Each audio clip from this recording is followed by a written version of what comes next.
Ya, kita mulai saja ya perjumpaan kali ini dengan konten IT berbasis Linux ya. Nah, ini saya akan melanjutkan ya dari konten yang sebelumnya tentang Linux. Kalau tidak salah itu versi Linux Mint versi 20 ya. Jadi yang sekarang saat ini Linux Mint itu ada pembaharuan untuk Linux Mint versi 22.1 codename SIA. Oke, tanpa perpanjang lebar, ini kita ini saja ya, kita jelaskan ya. Jadi untuk Linux Mint ini kalian bisa download maupun baik itu menggunakan web maupun dengan repositorinya ya. Jadi di sini kalian bisa lihat di sini linuxmint.com. Jadi codename yang SIA ini adalah yang terbaru dari 22.1 ya. Baik itu berbasis desktop environment Cinnamon, XFCE maupun Met. Nah, pada perjumpaan sebelumnya sudah saya jelaskan apa itu perbedaan dari Cinnamon, Met maupun XFCE ya. Oke, tidak apa-apa. Mungkin saya akan jelaskan lebih untuk sebagai pengingat ya. Jadi Linux Mint ini yang saya tahu itu ada 3 desktop environment ya. Apa sih itu desktop environment? Jadi desktop environment itu di Linux itu sengaja dibuat untuk menjembatani tidak semua ya. Saya sadar tidak semua orang itu menggunakan atau mempunyai spesifikasi komputer atau laptop yang mumpuni ya, atau yang lebih tinggi high, tapi ada beberapa yang medium maupun yang rendah. Makanya Linux Mint ini pengembangnya menyediakan 3 desktop environment ya, tergantung dari spesifikasi komputer maupun laptop yang mereka punya seperti itu. Oke, karena saya menggunakan desktop environment Cinnamon, coba kita cek dulu dari sistemnya ya. Seperti biasa, saya lebih suka menggunakan terminal ya, baik itu menggunakan shortcut maupun menggunakan yang sudah ada. Jadi kalau shortcut kita hanya cukup menekan Ctrl Alt T di desktop. Jadi ntar akan keluar terminal seperti ini.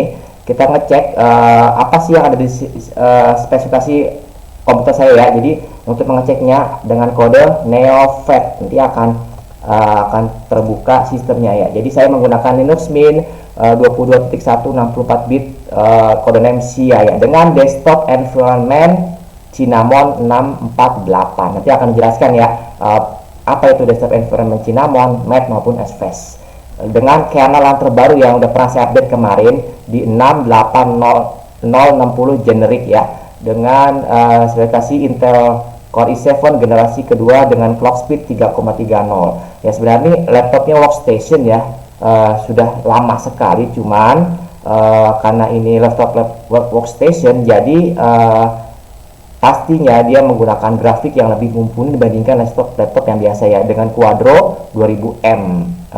Saya hanya menggunakan RAM 8GB walaupun maksimal bisa diupgrade sampai 64GB seperti itu. Oke, ini untuk desktop environment-nya ya. Jadi saya akan jelaskan ya apa sih perbedaan. Yang pertama dulu, perbedaan antara Cinnamon, Met maupun XFCE. Jadi di sini terlihat sudah ada banyak perbedaannya ya. Dari tampilan pun sudah kelihatan. Nah, kalau yang Cinnamon dia itu lebih sleek, modern dan inovatif. Jadi artinya gambarnya atau GUI-nya itu lebih enak dipandang dibandingkan versi-versi yang lain ya. Oke, dengan spesifikasi atau grafik yang mumpuni, pastinya kan diperlukan hardware yang lumayan tinggi untuk menjalankan lebih smooth atau lebih lancar dalam eksekusi program maupun kegiatan sehari-hari seperti itu ya. Jadi saya menggunakan Cinnamon tanpa mengesampingkan dari versi yang lain ya.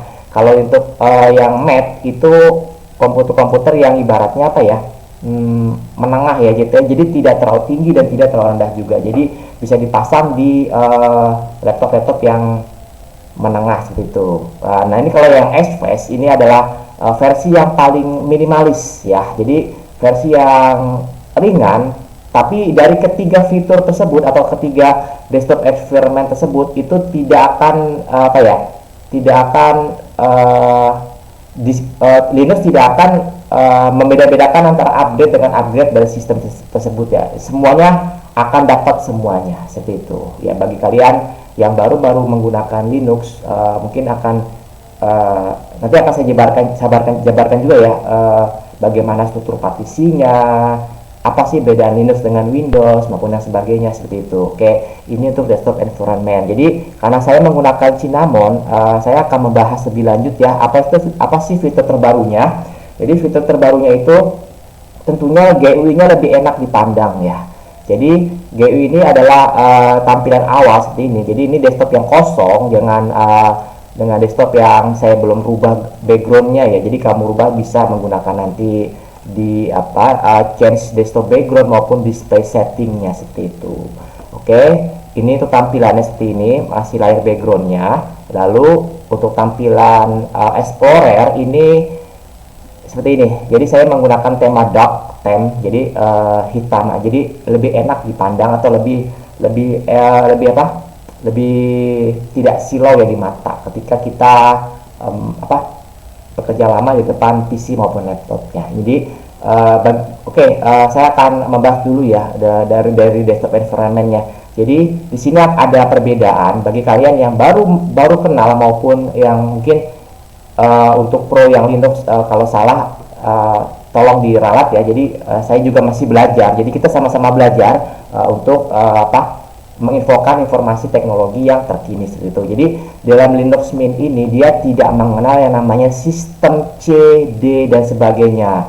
Kalau C kan ada di sistem 32 Windows ya. Jadi C itu udah pasti C.2 garis miring itu adalah pasti Windows. Ketemunya ada yang lain adalah D, E dan sebagainya. Jadi itu sudah umum, kamu sudah paham ya. Kita semua sudah paham karena saya tidak menutup mata. Saya mengenal komputer itu dari awal memang Windows seperti itu. Jadi saya sudah terbiasa dengan C, D, E dan sebagainya maupun drive-drive yang lain. Jadi kalau dalam Linux dia tidak mengenal yang namanya sistem seperti itu ya. Jadi yang di Linux itu hanya apa? Ini ya. Kamu lihat di sistem monitor. Jadi kalau ada di desktop maupun di sini ya. Jadi kamu bisa lihat, kamu cari di sini sistem monitor. Ya, mana nih sistem monitor?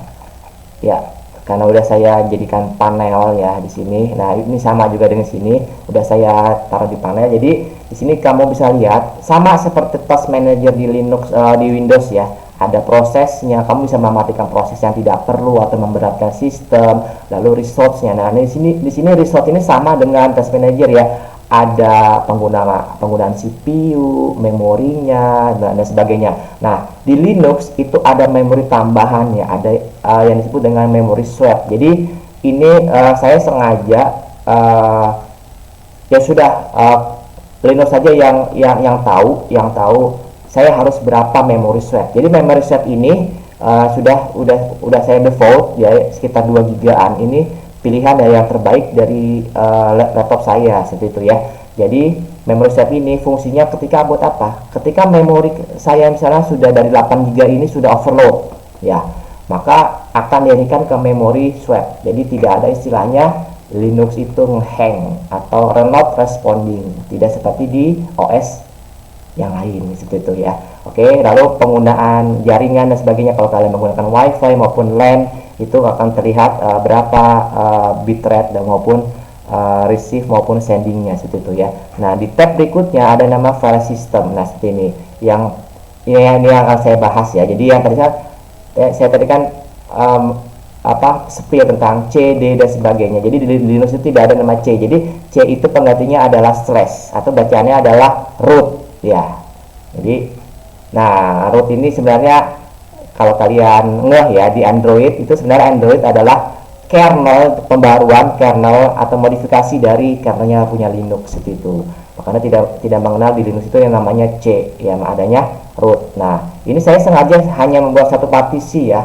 Nah, untuk kalian yang saya pengen nih Pak, misalnya 2-3 partisi, apa sih partisi yang setelahnya itu ada tulisan slash atau garis miring home, itu berarti D 1 misalnya slash home 2 itu berarti adalah drive D dan selanjutnya sampai tergantung dari beberapa banyaknya dari drive kalian, baik itu SSD maupun hard disk drive seperti itu ya. Ini gambaran dari Linux-nya seperti itu. Oke, yang berikutnya apa ya? Oke, ini ya pembaruan dari Software Manager. Kalau kalian atau kalian mengeksplor dari versi yang sebelumnya Wilma untuk Linux Mint 22 itu pasti ada pembaharuan dari software yang tersedia di sini. Jadi software manager ini sama dengan repository maupun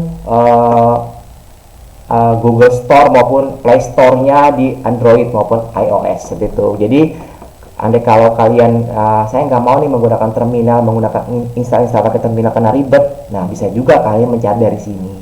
Ya, saya contohkan misalnya gini ya, saya punya software ini GeoGebra. Jadi GeoGebra ini adalah aplikasi untuk penggunaan program linier ya. Jadi ini saya sangat terbantu dengan aplikasi ini sebagai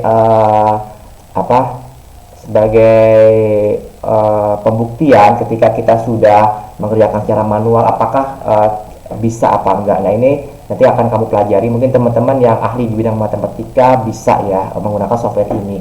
Nah, karena saya sudah menginstal, apakah itu tersedia gak sih di software manager atau di Play Store-nya ya? Kamu tinggal ketik aja, misalnya kamu mau GeoGebra, kamu ketik GeoGebra di sini, GeoGebra.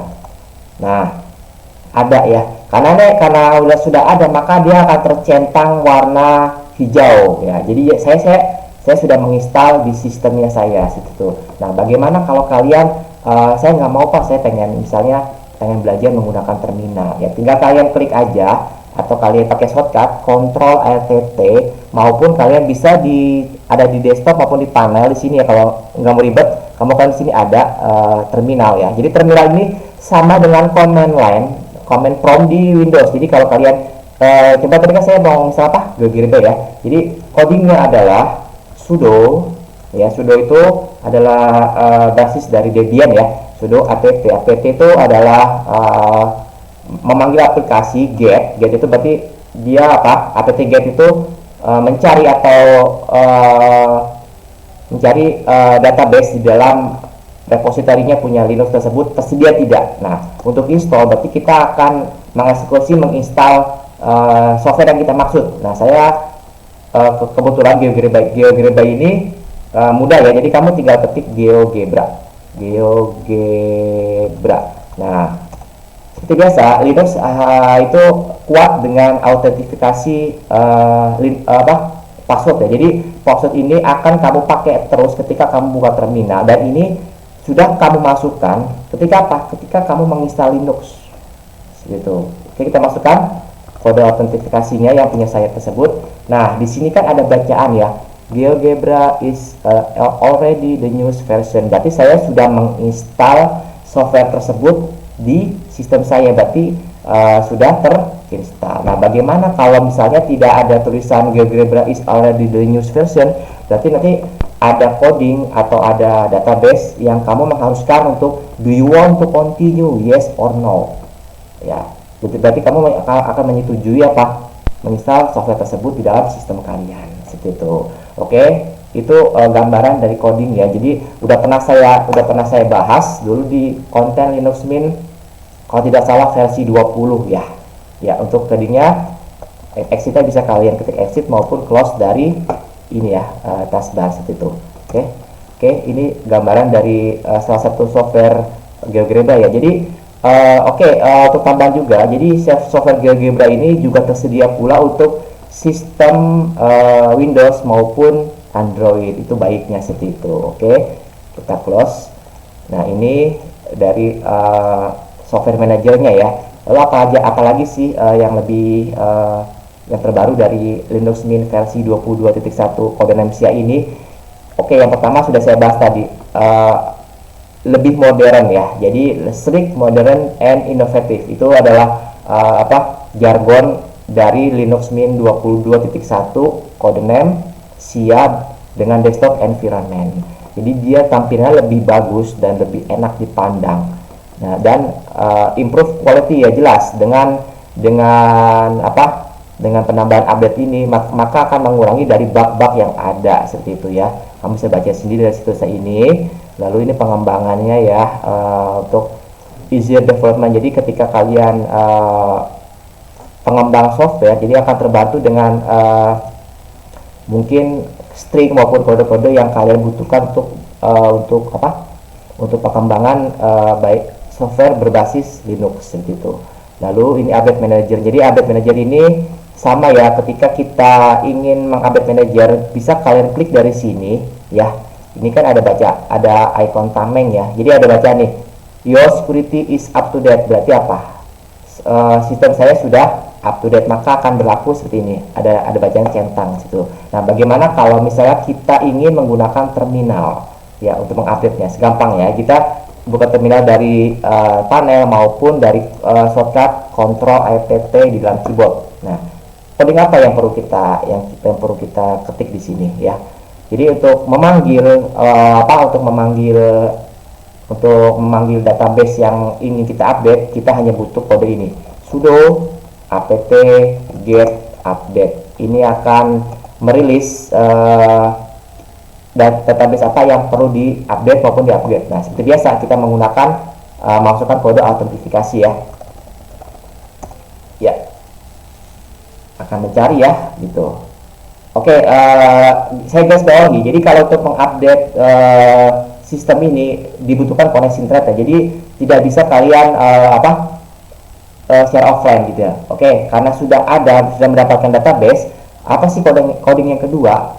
Kalian cukup ketik sudo apt strip get this ya, strip lagi upgrade.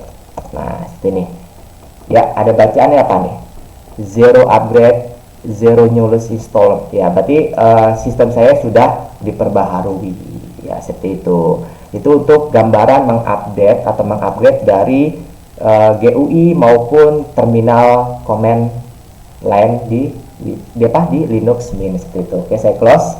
Seperti biasa, close bisa dari sini taskbar maupun dari coding exit. Nah, seperti itu. Oke, yang berikutnya power mode. Nah, ini yang perlu saya garis bawahi ya. Pada versi sebelumnya ya, untuk 22 Wilma yang sebelumnya itu tidak mengenal yang namanya power mode. Di mana sih letaknya ini? Nah, kalau kalian menggunakan baterai, di sini ada bacaan ya, ada bacaan balance, performance maupun power saver. Jadi power mode ini yang sebelumnya tidak ada yang namanya power saver. Jadi apa sih perbedaan antara power saver, balance dengan performance? Nah, kalau power saver biasanya dengan daya tahan baterai yang lebih panjang, tapi dengan performa yang tidak begitu sekencang balance dengan performance ya. Nah, kalau balance berarti penggunaan baterai dengan performa itu seimbang. Nah, saya menggunakan performance kenapa? Karena speed atau kecepatannya lebih besar, tapi dengan mengorbankan apa? Mengorbankan baterai. Artinya baterai ini tidak selama ketika saya menggunakan balance maupun power saver. Ya, seperti itu. Kamu bisa atur di sini. Kalau nggak puas juga bisa juga menggunakan power settingnya ya. Untuk brightness, kalau saya sih lebih enak di 80% aja. Kenapa? Tidak terlalu cerah seperti itu ya. Ini brightness-nya segala macam. Kamu bisa dim screen, artinya apa? Dia akan redup sendiri di berapa detik atau berapa menit sesuai dengan kalian yang butuhkan seperti itu. Untuk baterainya berapa persen charging maupun kalian penggunaannya.